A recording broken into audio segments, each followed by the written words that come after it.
For the past 13 years, Bill Snavely has been studying and researching a reported aircraft wreck site in the near coastal waters of Buka Island near Papua New Guinea. This site is approximately 100 feet below the ocean's surface and appears to be an aircraft debris field consistent with the Lockheed Electra 10E in which Amelia Earhart and Fred Noonan disappeared on July 2, 1937. The wreckage at this site is located directly along the route that Amelia flew in an area that has never been searched. This is the first time in the history of the Earhart investigation that a possible aircraft crash site has been discovered with multiple characteristics of Amelia's Lockheed Electra. In August of 2018, members of Bill's team went to Buka to conduct a preliminary investigation of the site, connect with the islanders, and conduct initial dives. The team included marine biologist and filmmaker Stephanie Gordon from Open Boat Films and Tracy Wildricks, licensed boat captain, aircraft pilot, dive master, and metals expert. The team was led by former U.S. Foreign Service officer Richard Pruitt. The 2018 expedition gathered measurements and other data to assist in evaluating the crash site. These data are under review by experts whose findings will be announced once their evaluation is more complete. The expedition can report that they found a piece of glass approximately 6 inches in diameter that shares some consistencies with a landing light on the Lockheed Electra 10E. Another expedition to Buka is currently in the planning stages that will include additional experts and equipment, such as a high-technology underwater submersible capable of enhanced imaging. Back in May of 2018, Bill Snavely came on Astonishing Legends to explain how he found this aircraft and talk about the first expedition he was planning to mount to explore the wreckage. Since then, his team has been and returned, and we wanted to get him back on the phone briefly and talk about what they found and what's next for his project. So tonight, during what is normally a dark week for Astonishing Legends, Amelia Earhart researcher Bill Snavely returns for a short commercial-free bonus show to bring us up to speed on his latest findings and pending plans.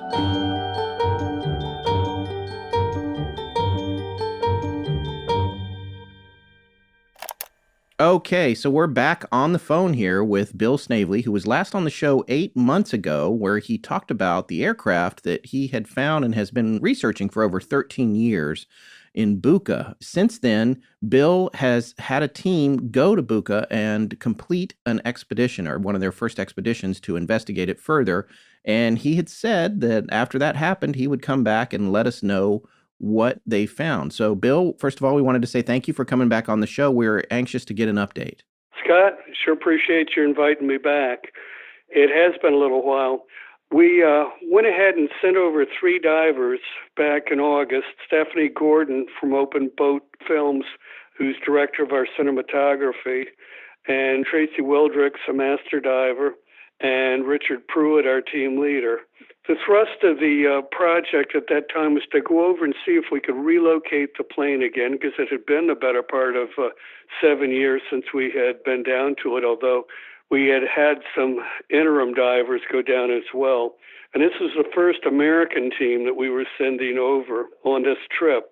And we also wanted to establish relationships with the local natives and see if we could make contact so that we could dive a number of dives in the future. And we're fortunate to say that we were successful in getting the dives in. We relocated the plane, and Richard Pruitt did a masterful job as team leader in developing relationships with the local community. And so at this point in time, we have an agreement with the locals to do future dives there on that spot. Is that an exclusive agreement for your team? Yes, it is. So that's great. So at this point, you guys are still the only ones pursuing this particular wreckage. You're the ones pursuing this line of research, and it's going to be up to you guys to figure out as much as you possibly can about this particular aircraft, right? Absolutely. And a fair amount of things had changed since the last time we were there. because the coral has done an additional job of encrusting a number of the areas that weren't previously encrusted. So we're having to deal with that at about 105 feet as well. Oh my gosh! And how long are your divers able to stay down at those depths at any given for each particular dive? Scott, they're down for about 12 minutes because they have to play it safe and come up safely, and that's one of the reasons that Tracy Wildricks is working with the divers to make sure everyone stays safe. Stephanie Gordon has made probably 2,000 dives herself, so she's very competent and capable, and she's doing the actual filming underwater. So I guess the first question that I have for you, and I think our listeners would have for you too, now that you have returned from there, is have you guys found, or did your team find anything that would nullify or cancel out the possibility of this aircraft being Amelia's Electra 10E? Not so far, and we've tried to come up with any idea of any other planes that it could be, and so far we haven't been able to find any inconsistencies in the plane we're currently looking at and the plane that Amelia was flying. We don't know for sure whose plane it is. Somebody died in it. We'd like to identify the parties, but things are leaning more toward it possibly being Amelia's at this point in time, but we're not ready to say any more than it appears to be consistent with the plane she flew. On this last expedition, we had been in touch with you after it, and one of the things that I was struck by was the landing gear or the wheel and the fender that you guys had found. Can you talk to our listeners a little bit about what that looks like and the shape of it and what your experience was or what your team's experience was diving on that?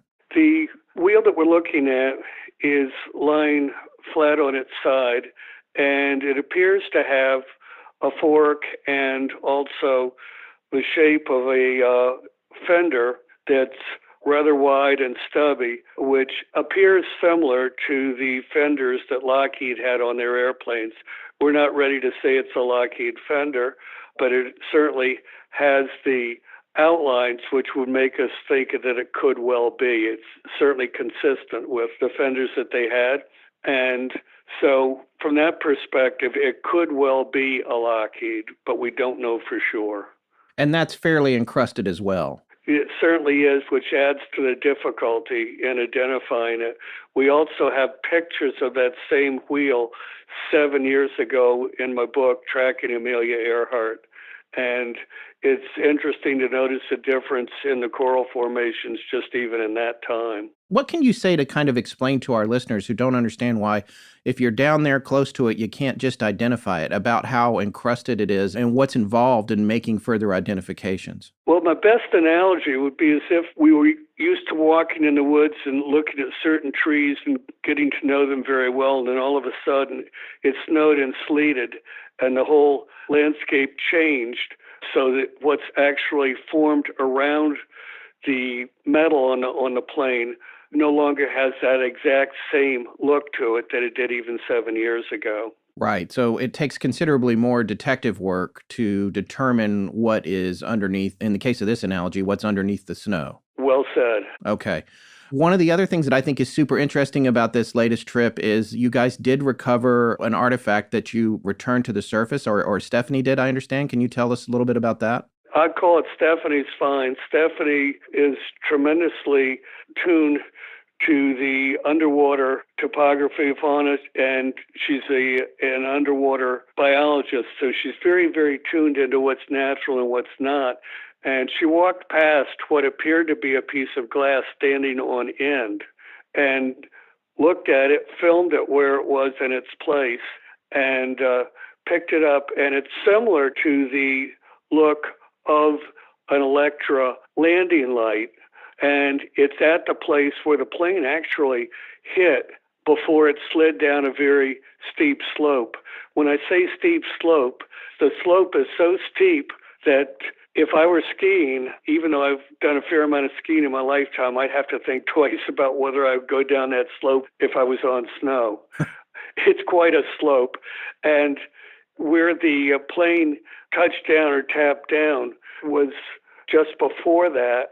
And it ended up with I don't know how far the piece rolled, but it was sitting on its side, like a coin on its side when we found it. not flat. You said she walked by it. Does that mean this piece of glass was in shallow water? It was in relatively shallow water and right where the skid marks show from where the plane went under and knocked the coral loose. I mean, that's still visible these many years later.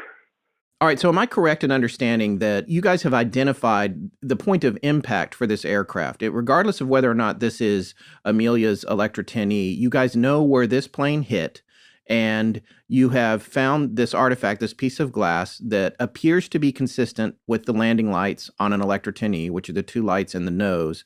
And then there's also a debris field from where this plane made its way down this steep slope to its final resting place, possibly over a long period of time, just brought down by gravity and current, right? Yes, and I don't know, honestly, how long it took to go down that steep slope. I really don't have a feel for it, but it made its way at some point down it and got to within probably about 4 feet of the bottom of the slope where it ended up and where we find it today. Okay. So that might have been a quick process of a week or two, or it may be months, or it may have even been decades. We don't really know. Right. Okay. That's interesting. So this expedition that you recently conducted, it's a finite operation. I mean, you can only send folks over there until you run out of time and run out of money. You've already been self-funding this entire thing for over 13 years with your own time and going out of pocket, I guess. What happens next? What's on the horizon now that you've found even more intriguing information and you haven't been able to rule it out as being her aircraft? Well, we're really excited to get back over there. We're just absolutely itching to get back over there and find out whose plane it is. But to do that, we're going to need help to be able to get the second dive put together.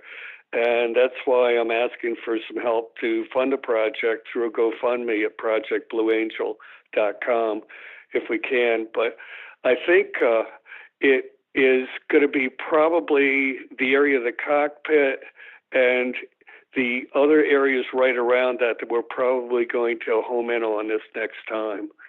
And it's kind of exciting, to tell you the truth. And Stephanie, I know, and Tracy can't wait to get back over there.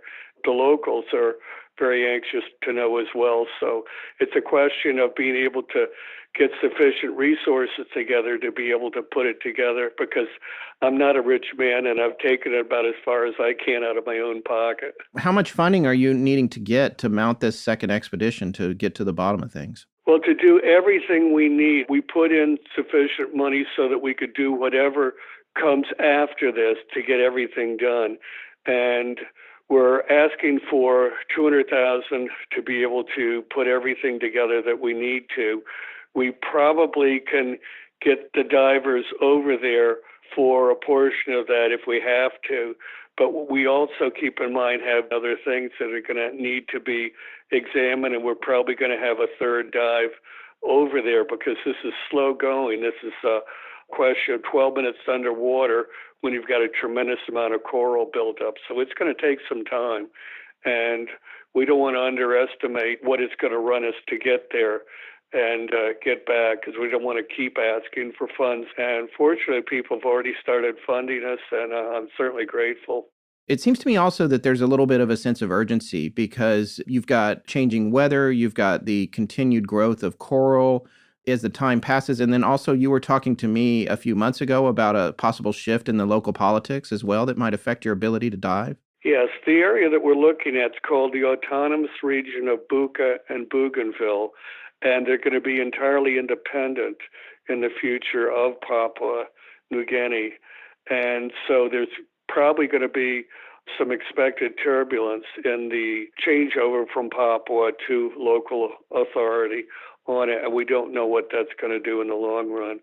So the natives have said, get over here as soon as you can and see if we can't solve the mystery now rather than run into a problem with a difference in government, whatever. When are you hoping to mount this next expedition? We would really like to go mid-spring this year. Okay. And it's just a matter of whether or not we can get the resources, financial resources together quickly enough to do that or not. And I just don't know that at this time. But we're juggling that at the same time that we're also dealing with that coral, because every day it just keeps going at the aluminum and just pulverizing it, as much as I hate to say it. And we need to be able to protect what's there. That's my concern. If this aircraft starts to look like it might not be her plane, are you still determined to tell its story to the rest of the world? Absolutely. Somebody died in that plane, and somebody's family's been missing a family member for 81 years. And I think one person out there missing should be considered very, very important, or two people missing out there, because the local natives said they were two on board the plane. So, yes, I would be just as interested in finding out who it was and following it through and letting the family know to give them some closure. That's interesting. And before I let you go, I did want to touch on, for listeners who didn't hear your last appearance on our show back in May of 2018, I did want to touch on the similarities between this aircraft over the 13 years of research that you've done to her aircraft. Specifically, something that you just said, this plane crashed 81 years ago, which that in itself ties in with when she disappeared. And we know that because the crash was witnessed by a local islander, right? Correct. Okay. The local islander saw it, and it was during a period of a storm.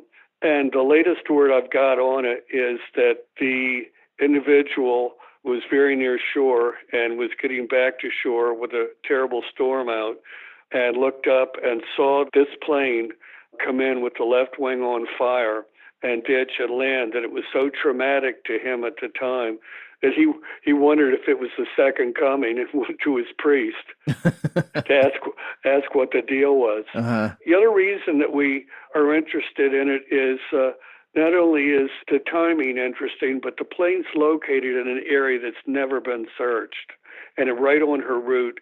Time, distance, and fuel all appear to match. And she didn't fly with full tanks. We think she ran low on fuel due to stiff headwinds, and she was forced to turn back toward Buka and Rabaul to save the plane. And so that's our theory about what happened and why it's in this particular area. And I'm just shocked that in 81 years, nobody's ever bothered to look in that area for it, because it's right on her route. And you're so sure of your theory on that even if this aircraft turned out not to be her Electra, that you're convinced that it's in the area somewhere, because that's what you believe she and Fred Noonan did. Yeah, I did the math on it, and the first third of her trip, she was an hour late. 7 hours into her trip, she radioed in, "I'm doing 159 miles an hour." 20 minutes later, she flew over Nukamanu, and they realized they were only averaging 107 nautical miles an hour ground speed. Because of the headwinds. Because of the headwinds. There's 26-mile-an-hour headwinds, sustained all the way to 22 knots at Howland, and it was just part of the Pacific trade winds that shift direction every 6 months and blow consistently, and nobody bothered to tell her about it. The day before, she said the wind and the clouds are blowing in the wrong direction, and unfortunately they do for 6 months at a time. When I did the fuel calculations, when she flew over Nauru, she was just over halfway on the route, and it was at night, and the phosphate lights were on, and she said she saw the lights ahead. And by then, I did the calculations on the fuel. She took off with 950 gallons of gas and couldn't fly with full tanks at 1,100, simply because the runway wasn't long enough at 3,000 feet to accommodate that. The plane couldn't weigh more than 15,300 pounds, and she was at max weight at the time. So she flew with not full tanks, forced to by the envelope, Lockheed's envelope, and then hits the headwind. And I calculated she was down to 322 gallons at Nauru, just over halfway. And if she had insisted on going forward, she would have needed 428 gallons to come in just on fumes. The plane literally would have fallen out of the skies at 19 hours and 10 minutes if she'd insisted on flying for Howland anyway, and it didn't. And the only way I could avoid it would be to go from 48-gallon burn rate back to a 38-gallon burn rate by having a tailwind. By turning around and taking advantage of the tailwind. Right. You got it. So, and they did all that math and probably figured that out and would have, like you said, returned to repair the aircraft. And I think you said back in May, they also would have had a shot at taking off again and making a second attempt if they could pull that off. Yeah. and could have flown over, gotten to her bow, turned around, and flown back out of there. And completed their original goal. It would have been possible. Right. So, yeah, I think the efforts were to save the plane.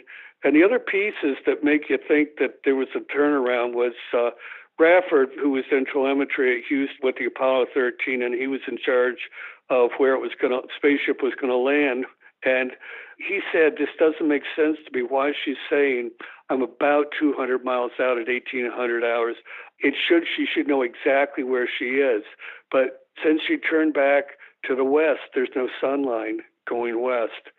But Amelia and Fred were so thinking and smart, even after that many hours of flying, that they flew over Buka, I think, at 19 hours and 12 minutes because the report it must be on you but can't see you. I think that report's aimed toward Buka, not toward Howland. And at 19 hours and 28 minutes, she's reported on the Itasca as circling the airplane, which I think was to face east. I did the sunline report, and the sunline's coming at them at 1,036.5 miles an hour, moving toward the west. And it would have crossed them 7 minutes later. And you hear that I'm flying on the 157-337, flying north-south mentioned. And that was mentioned 39 minutes after the sunline actually crossed her at Buka. She never crossed the sunline flying toward Howland because she would have had to fly toward Howland for 18 hours. And she didn't. So everything adds up. It really does add up right now. So the only thing that I'm pretty sure of is that she had to turn back, and it wasn't a choice. Any smart cookie would have.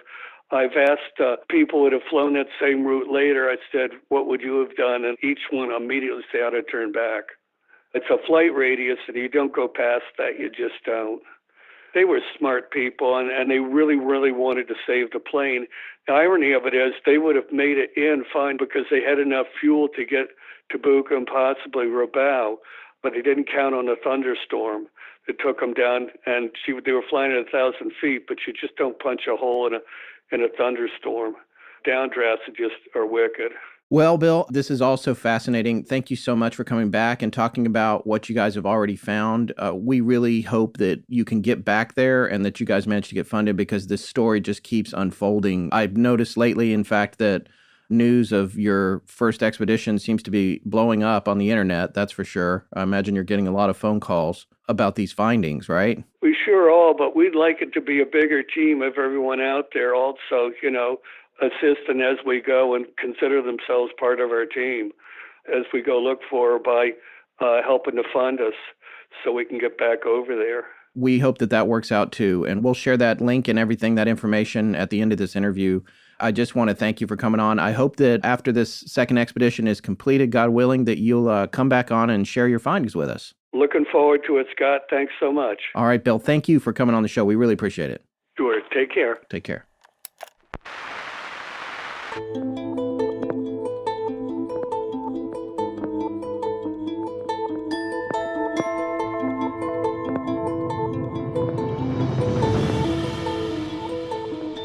Well, folks, there you have it. It's entirely possible this man has actually found Amelia Earhart's plane. He's the only Earhart researcher in the game with an aircraft at all, and his theory behind why it might actually be in this location makes perfect sense. If you'd like to hear more elaboration on how he worked this puzzle out, look for our May 5th, 2018 episode of Astonishing Legends called Earhart's Plane Found? With a question mark. If you're interested in possibly rewriting history and want to give Bill a hand mounting this next expedition to Buka, visit projectblueangel.com or search for Project Blue Angel on GoFundMe. We'll be back with a new show next week. Our show is edited by Sarah Voorhees-Wendell and co-produced by Tess Feifel, who is also our head of research. Our theme, which is available as a ringtone, was composed by Judson Crane, and our sound design and additional composing is by Ryan McCullough. Special thanks to the Astonishing Research Corps. But most importantly, we want to thank you, our listeners. Visit our store at astonishinglegends.com or interact with us and other listeners on Twitter, Facebook, and Instagram. You can also support the show at patreon.com/astonishinglegends, where patrons have access to additional bonus content.